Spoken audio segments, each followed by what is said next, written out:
Jonathan Bernier to push Jimmy Howard for Red Wings starting goalie job. MLive.com. Bernier is saying all the right things about his new contract. It's interesting that Answer didn't get any quotes from Howard on the concept of being pushed for the starter's spot, but I'm sure he'll get asked that question at some point this summer.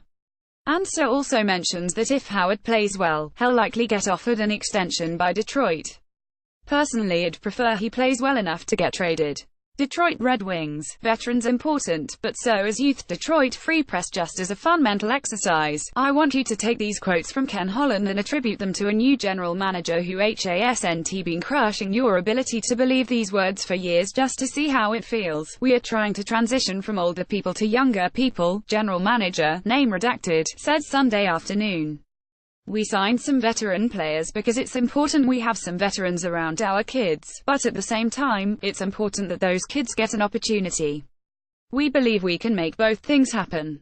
We're going to give a lot of young players a long look in pre-season, and the hope is, to have 2 or 3 kids our lineup, the GM said. But they have to be ready. And if they don't make the roster on opening day, that doesn't mean they're not up 2 weeks later. It's a 6-month, and lots happens. Zadina and Rasmussen were just here at development camp, and the message to those players is you have to come in and win a job. We are going to give them every opportunity. There are plenty more quotes in there, both from and about Vanek, Green, and Bernier. Just read for the quotes, really.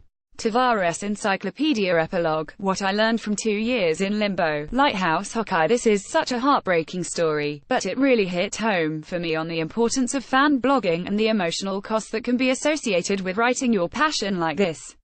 Dan did amazing work tracking the Tavares situation as it evolved and had his heart absolutely ripped out on July the 1st when his team's captain left in free agency. If anything is a must-read, I'd call this one it. NHL. As Slava Voinov attempts to return to the league, questions on league's domestic violence policy or lack thereof as Slava Voinov eyes a return to the NHL. Here's a check-in on his case and the league's stance on domestic violence from Emily Kaplan.